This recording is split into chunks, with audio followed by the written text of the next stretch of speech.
विद्यार्थी मित्रों, Ashutosh online classes में तमाम विद्यार्थी मित्रों हार्दिक स्वागत है।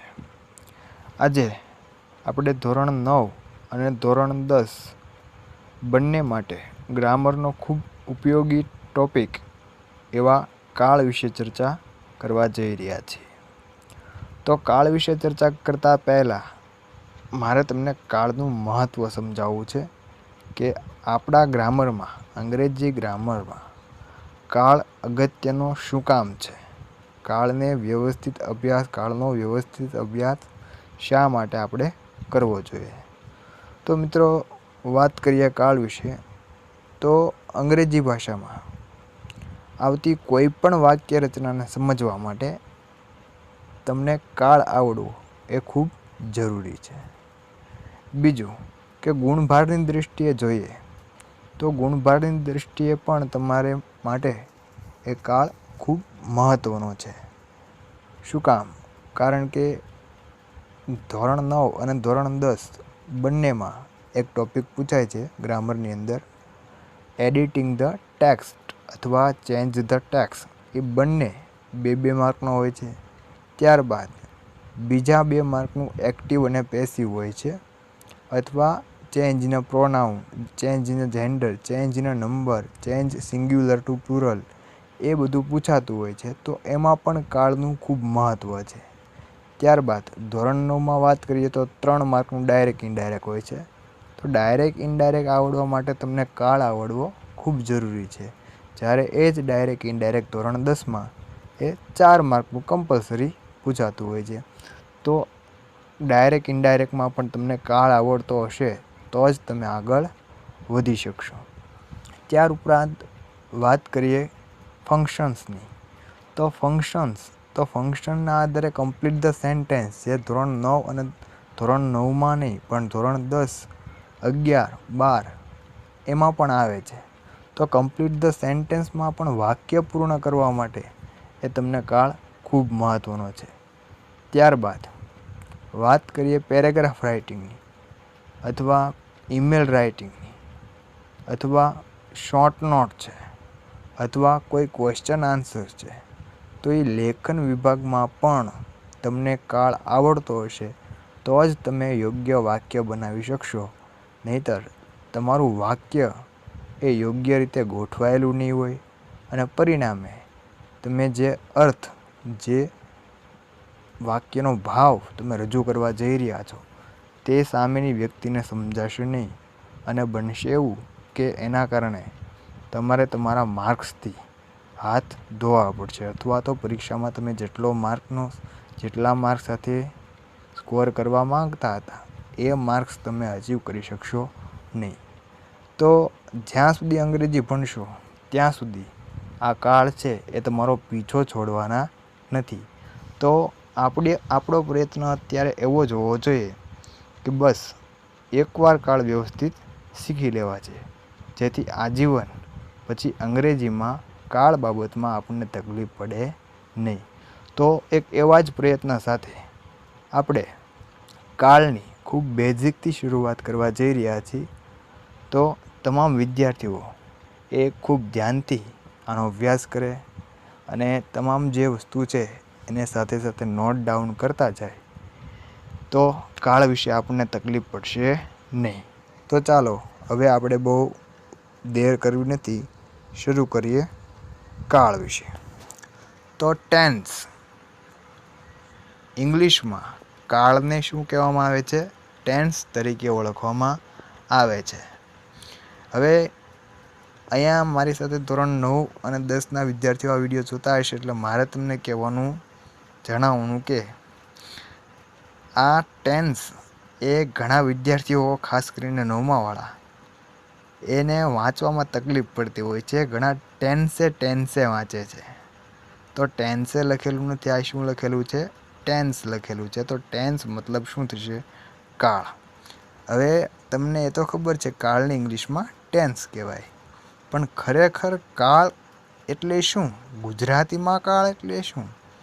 તો એના વિશે આપણે સમજણ મેળવીએ। તો કાળ એટલે શું?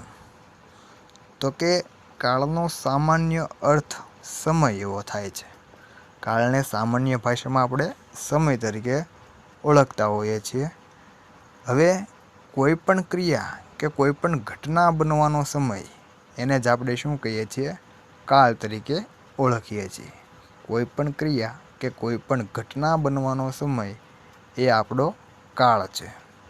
હવે કાળના મુખ્ય પ્રકારની વાત કરીએ તો કાળના મુખ્ય પ્રકાર કેટલા છે? 3 છે. કાળના મુખ્ય પ્રકાર કેટલા છે? 3 છે. 1. વર્તમાન કાળ.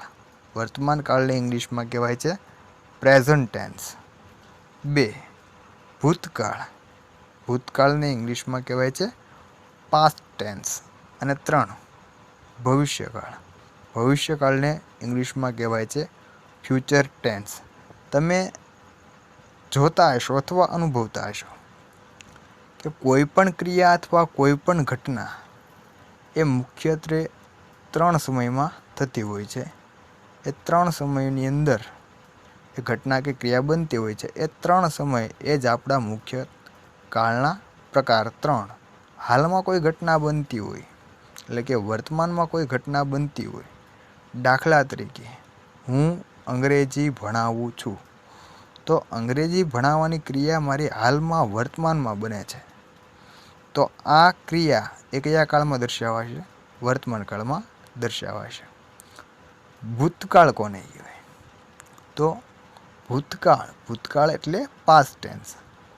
ભૂતકાળ એટલે વીતી ગયેલા સમયની જો કોઈ ઘટના હોય, કોઈ ક્રિયા હોય, તો એને દર્શાવવા માટે ભૂતકાળ વપરાય છે. કાળનો બીજો પ્રકાર ભૂતકાળ, જેને ઇંગ્લિશમાં શું કહેવાય? પાસ્ટ ટેન્સ તરીકે ઓળખવામાં આવે છે. દાખલા તરીકે મેં ગઈકાલે નવો મોબાઈલ ખરીદ્યો. તો નવા મોબાઈલ ખરીદવાની જે ક્રિયા થઈ હતી, જે ઘટના બની હતી, ક્યારે બની હતી? ગઈકાલે. ગઈકાલ એટલે વીતી ગયેલા સમયની વાત થઈ, તો એ ભૂતકાળ કહેવાય. અને વાત કરીએ ત્રીજા કાળના પ્રકાર વિશે, એટલે કે ભવિષ્યકાળ વિશે, ફ્યુચર ટેન્સ. હવે ભવિષ્યકાળ, ભવિષ્યમાં કોઈ પણ ક્રિયા કે ઘટના બનવાની સંભાવના હોય, આમ થશે તેમ થશે એવું જો કંઈક દર્શાવવાનું હોય, તો એ કાળનો ત્રીજો પ્રકાર એ કયો? ભવિષ્યકાળ. ફોર એક્ઝામ્પલ, તમે બધાને ખબર છે કે 19 સપ્ટેમ્બરના રોજ IPL શરૂ થશે. તો IPL શરૂ થવાની સંભાવના છે. ક્યારે શરૂ થશે? 19 સપ્ટેમ્બરે. હજી થઈ નથી, ભૂતકાળમાં થઈ ગયેલી નથી, હજી થશે, વાર છે. ક્યારે? 19 સપ્ટેમ્બર 2020. તો એ જે સંભાવના છે, તો આ સંભાવના દર્શાવવા માટે એ ભવિષ્યકાળ વપરાતો હોય છે. કોઈને પોલીસ બનવાની ઈચ્છા હોય તો એ વાક્ય બોલે કે હું પોલીસ બનીશ. ભૂતકાળમાં બન્યું નથી, વર્તમાનમાં છે નહીં, પણ હજી બનશે. ઘટના બનવાની બાકી છે. તો કોઈ પણ ઘટના બનવાની બાકી હોય અથવા એની સંભાવના રહી હોય, તો એને દર્શાવવા માટે કયો કાળ વપરાય? ભવિષ્યકાળ. તો કાળના હતા આમ 3 પ્રકાર. વર્તમાનમાં ઘટના બને તો વર્તમાન કાળ, પ્રેઝન્ટ ટેન્સ. ભૂતકાળની કોઈ ઘટના હોય તો ભૂતકાળ, પાસ્ટ ટેન્સ. અને ભવિષ્યની કોઈ ઘટના બનવાની હોય, દર્શાવી હોય, તો એ ભવિષ્યકાળ, ફ્યુચર ટેન્સ. હવે આ દરેક કાળના પાછા અલગ અલગ 4 પેટા પ્રકાર પડે છે. કાળના મુખ્ય 3 પ્રકાર, પણ એ દરેક કાળના અલગ અલગ 4 પેટા પ્રકાર પડે છે. એ 4 પેટા પ્રકાર કયા?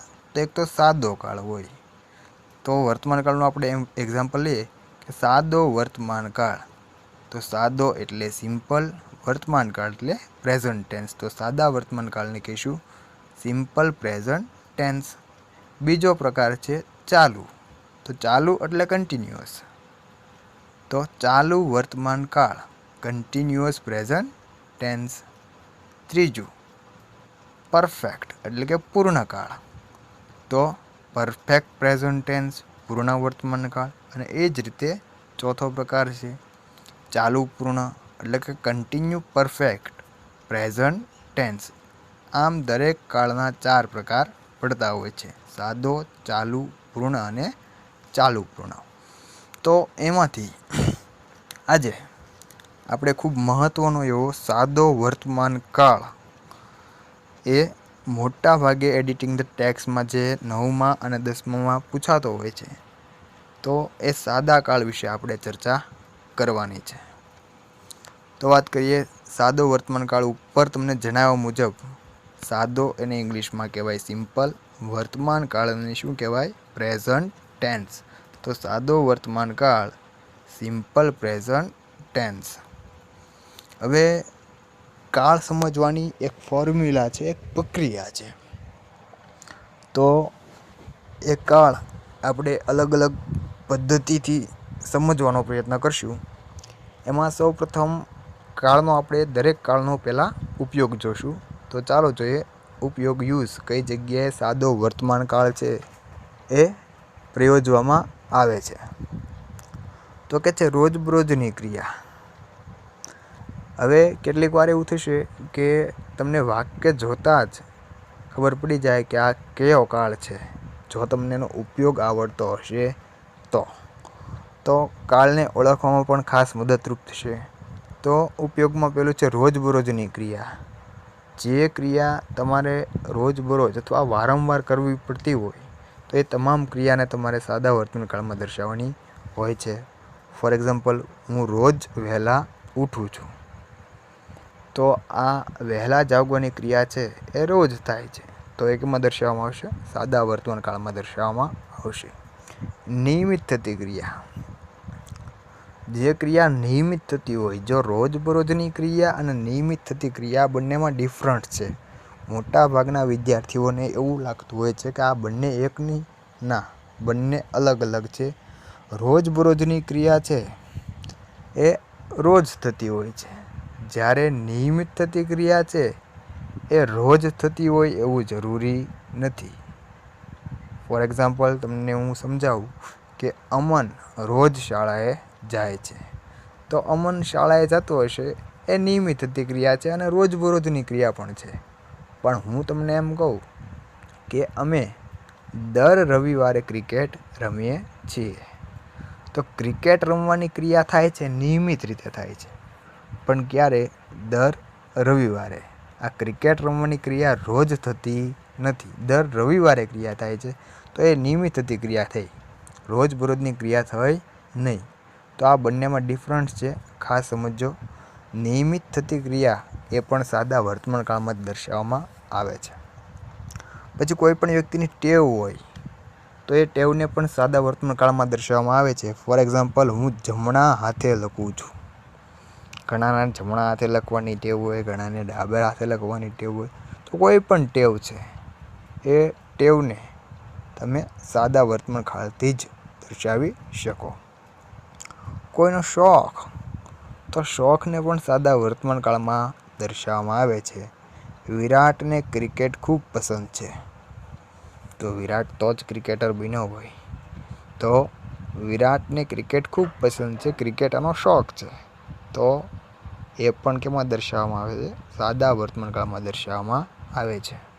તો કોઈક વળી એમ કે મને ગીત ગાવાનો શોખ છે. તો એ ગીત ગાવાનો શોખ એ એનો શોખ છે, તો એને પણ કેમાં દર્શાવવામાં આવશે સાદા વર્તમાન કાળમાં દર્શાવવામાં આવશે. કોઈ પણ શોખ પણ કેમાં દર્શાવવામાં આવે છે સાદા વર્તમાન કાળમાં દર્શાવવામાં આવે છે.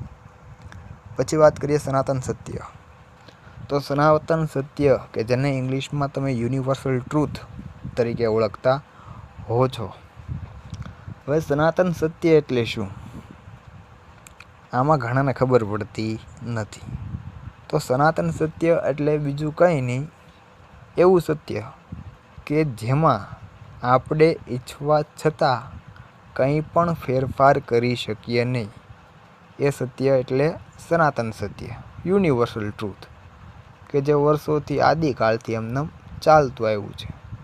તો એવું વાક્ય એટલે સનાતન સત્ય. ફોર એક્ઝામ્પલ, હું તમને એમ કહું કે સૂર્ય પૂર્વમાં ઉગે છે. તો સૂર્ય પૂર્વમાં ઉગે છે, આ એક કેવી ઘટના થઈ? સનાતન સત્ય વાક્ય થયું કે આપણે એમાં ફેરફાર કરવા ઈચ્છતા હોઈએ તેમ છતાં કાંઈ પણ ફેરફાર કરી શકીએ નહીં. તો આ વાક્ય સનાતન સત્ય છે. સૂર્ય પશ્ચિમમાં આથમે છે, તો એ પણ કેવું છે? સનાતન સત્ય. પૃથ્વી ગોળ છે એ પણ કેવું છે? સનાતન સત્ય. તો સનાતન સત્ય એટલે આપણે ઈચ્છતા હોવા છતાં એમાં કાંઈ પણ ફેરફાર કરી શકતા નથી એવું વાક્ય. તો સનાતન સત્ય, તમામ પ્રકારના સનાતન સત્ય દર્શાવતા વાક્યો એ પણ સાદા વર્તમાનકાળની અંદર જ આવે છે. પછી ગાણિતિક તર્ક અથવા ગણિતનો કોઈ પણ નિયમ. 1+1 અહીંયા એકદમ ઇઝી નિયમ મેં આપ્યો છે. 1+1 = 2. 1 અને 1 કેટલા થાય? 2. Plus plus plus, minus minus plus, plus minus minus, minus plus minus. તો આ પણ એક ગણિતનો નિયમ જ થયો. તો આવા નિયમો, ગણિતના કોઈ પણ નિયમ એ પણ કેમાં દર્શાવવામાં આવે છે? સાદા વર્તમાનકાળની અંદર દર્શાવવામાં આવતા હોય છે. આપણે અહીં યાદ રાખવાનું છે ગાણિતિક તર્ક, તો એ કેમાં આવશે? કે એનો ઉપયોગ છે સાદા વર્તમાનકાળનો ઉપયોગ છે. ઘણાને પાછું મેથેમેટિક્સથી પ્રોબ્લેમ થતો હોય છે, મગજ ચક્કર મારવા માંડતું હોય છે. તો એવું કરવાનું નથી. આપણે સ્ટે ઓન વિડીયો પર રહેવાનું છે, કન્ટિન્યુ રહેવાનું છે. આગળ જોઈએ વૈજ્ઞાનિક નિયમ અથવા વિજ્ઞાનનો કોઈ પણ સિદ્ધાંત. તો સાયન્સનો કોઈ પણ પ્રિન્સિપાલ હોય, સિદ્ધાંત હોય, રૂલ્સ હોય, એને આપણે કેમાં દર્શાવવામાં આવશે? સાદા વર્તમાનકાળમાં દર્શાવશું. દાખલા તરીકે પ્રકાશ સીધી રેખામાં ગતિ કરે છે. પ્રકાશ એટલે પ્રકાશ ભયની વાત થતી નથી, પ્રકાશ લાઇટની વાત થાય છે. તો પ્રકાશ સીધી રેખામાં ગતિ કરે છે. Light goes straight. ઇંગ્લિશ કંઈક એવું થશે, પણ ઇંગ્લિશ ઉપર આપણે જવાનું નથી, એ આપણે આગળ જોઈશું પાછા એક્ઝામ્પલમાં. તો કોઈ પણ નિયમ હોય એ વિજ્ઞાનના કોઈ પણ નિયમોને પણ એ સાદા વર્તમાનકાળમાં દર્શાવવામાં આવે છે. સુવિચાર અથવા કહેવતો.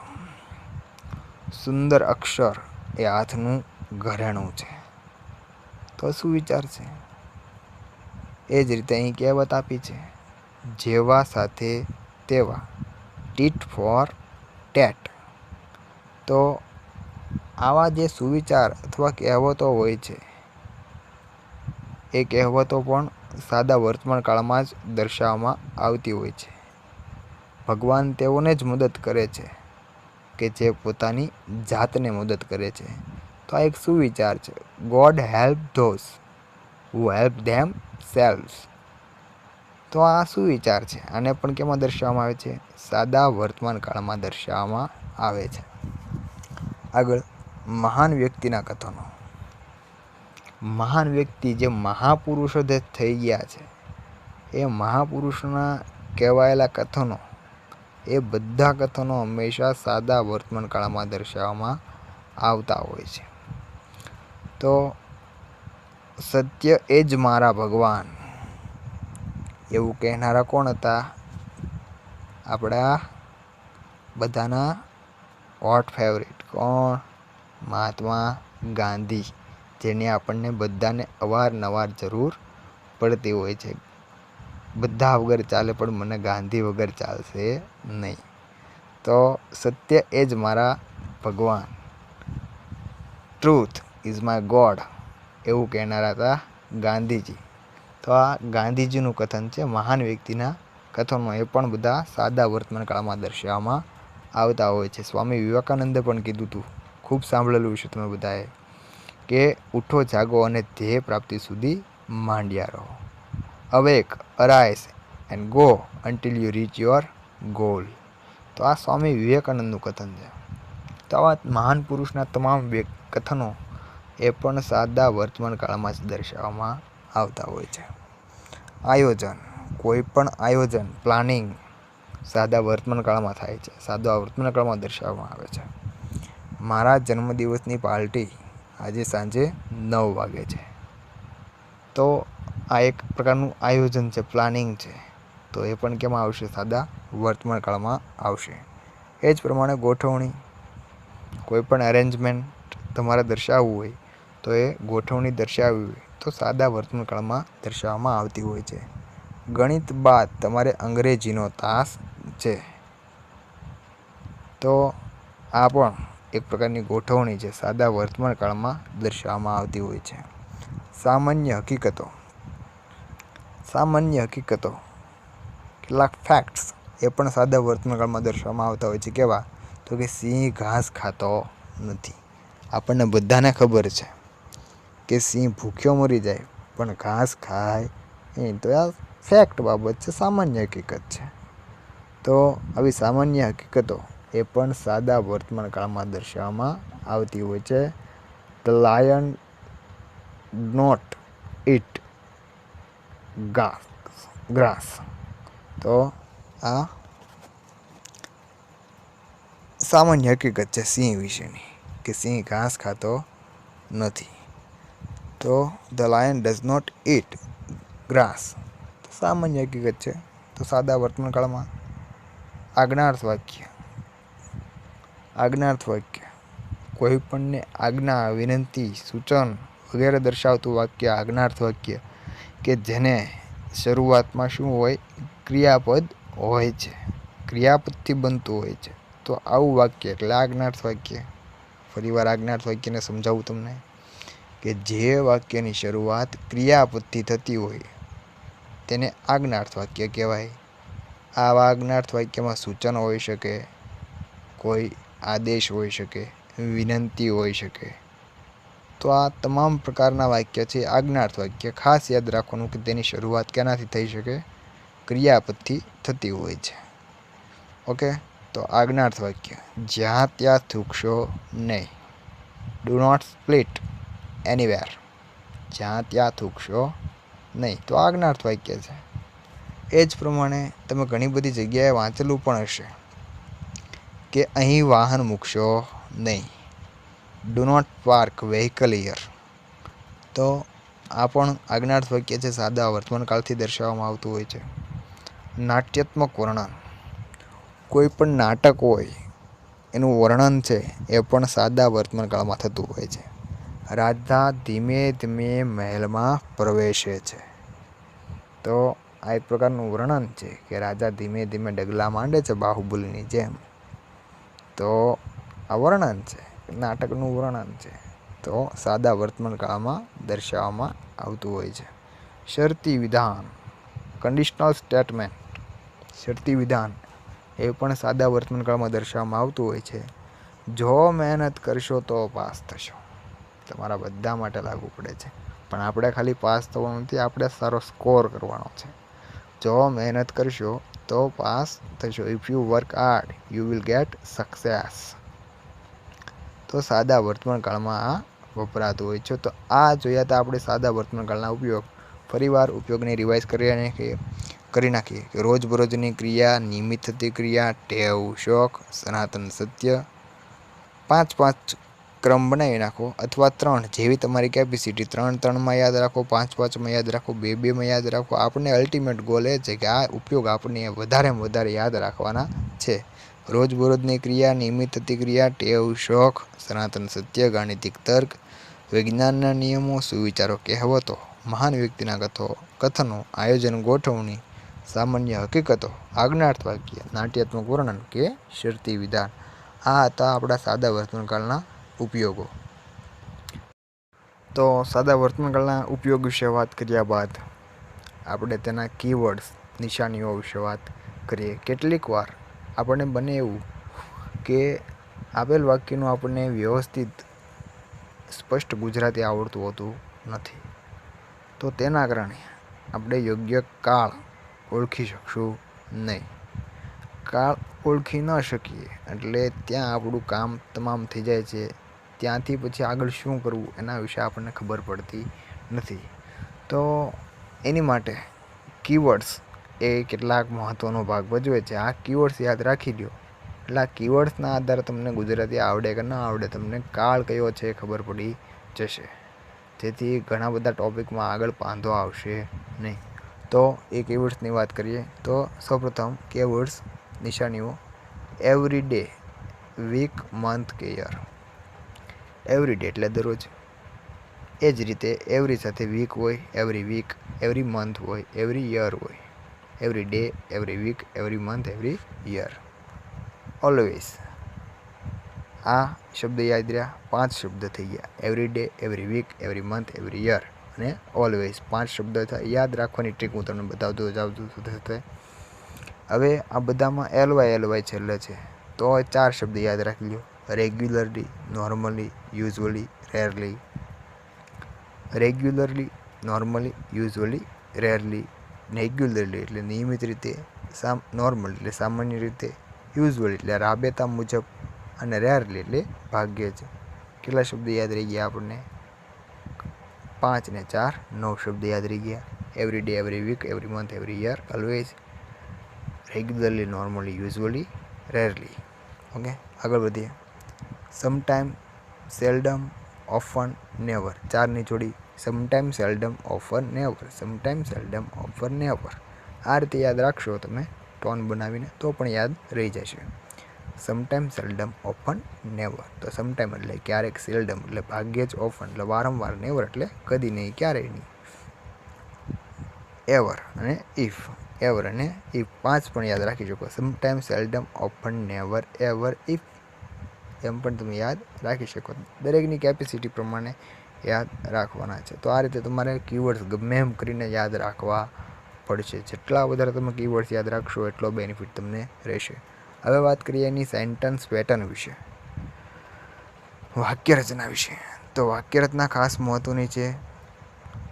3 પ્રકારના વાક્ય આવતા હોય છે: હકાર, નકાર અને પ્રશ્નાર્થ. હકારને આપણે ઇંગ્લિશમાં કહીએ છીએ અફર્મેટિવ સેન્ટેન્સ, હકાર વાક્ય રચના. તો કે હકાર વાક્યમાં પહેલાં તો 2 પ્રકારની વાક્ય રચના હોય છે. એમાં એક કે કરતા ત્રીજો પુરુષ એકવચન હોય ત્યારે કઈ વાક્ય રચના લાગુ પડશે. તો કરતા ત્રીજો પુરુષ એકવચન હોય એટલે કહેવા શું માંગે છે? એટલે કે ત્રીજો પુરુષ એકવચન એટલે કરતા કોણ હશે? કાં તો કરતા હી હશે, શી હશે, ઈટ હશે, કાં કોઈ એકવચન નામ આપ્યું હશે. વિરાટ કીધું છે, અમન કીધું છે, રાધિકા કીધું છે, કોઈ પણ હોઈ શકે, XYZ એકવચન નામ હોય. કૂતરો કીધું છે, હાથી કીધો છે, કોઈ પણ એકવચન નામ, તો એ ત્રીજો પુરુષ એકવચન થશે. હી, શી, ઈટ અથવા એકવચન નામ. તો એમાં શું આવશે? તો કે કરતા આવશે, ક્રિયાપદનું એસ કે યસ વાળું રૂપ આવશે, કર્મ આવશે અને અન્ય શબ્દો આવશે. ક્રિયાપદનું કયું રૂપ આવશે? એસ કે ઈએસ વાળું રૂપ આવશે. જ્યારે ત્રીજો પુરુષ એકવચન હોય ત્યારે ક્રિયાપદનું એસ કે ઈએસ વાળું રૂપ. હવે ત્રીજો પુરુષ એકવચન ન હોય તો ફેર શું, ડિફરન્સ શું છે? ત્રીજો પુરુષ એકવચન ન હોય એટલે આપણે યાદ રાખવાનું છે કે કરતા કોણ ન હોય? તો કે હી, શી, ઈટ એ ન હોય, એકવચન નામ ન હોય, એની સિવાયનું કોઈ પણ કરતા હોય ત્યારે ક્રિયાપદનું મૂળ રૂપ આવશે. બાકી સેમ વસ્તુ છે. ત્રીજો પુરુષ એકવચન હોય, હી, શી, ઈટ હોય કે એકવચન નામ હોય ત્યારે એસ કે એસ વાળું રૂપ અને એ સિવાય બધે ક્રિયાપદનું મૂળ રૂપ. નકાર વાક્યની વાત કરીએ તો કરતા નકાર છે એટલે ડુ અથવા ડઝ મૂકવામાં આવશે. પછી મૂકવામાં આવશે નોટ. ડુ ડઝ સાથે હંમેશા ક્રિયાપદનું મૂળ રૂપ, કર્મ અને અન્ય શબ્દો. હવે ડુ ક્યારે આવે અને ડઝ ક્યારે આવે એની વાત કરીએ તો ડુ ક્યારે આવે? આઈ, વી, યુ, ધે અને બહુવચન નામ એની સાથે શું આવશે? ડુ. જ્યારે ડઝ તો કે હી, શી, ઈટ અને એકવચન નામ એટલે કે ત્રીજા પુરુષ એકવચન સાથે ડઝ આવશે. Okay, I, we, you, they ત્યારે ડુ, હી, શી, ઈટ એકવચન નામ ત્યારે ડઝ. પ્રશ્નાર્થ તો પ્રશ્નાર્થમાં બીજું કંઈ નહીં થાય, ડુ ડઝ આગળ બી આવશે, કરતા ઓટોમેટિક પાછળ જતા રહ્યા. ડુ ડઝ સાથે ક્રિયાપદનું મૂળ રૂપ, કર્મ અને અન્ય શબ્દ. ફરીવાર ડુ ક્યારે આવશે? આઈ, વી, યુ, ધે બહુવચન નામ, હી, શી, ઈટ એકવચન નામ તો ડઝ. ઓકે, યાદ રાખવાનું છે ફરજિયાત, કમ્પલસરી, એટલું તો યાદ હોવું જ જોઈએ. તો આજના લેક્ચરમાં આટલું. નેક્સ્ટ લેક્ચરમાં આપણે જોઈશું એના examples, rules of S and yes અને ઘણી બધી આની એક્સરસાઇઝ. તો જોતા રહો, લેક્ચર બધા એટેન્ડ કરતા રહો, યાદ રાખતા રહો, રિવાઇઝ કરતા રહો. Thank you.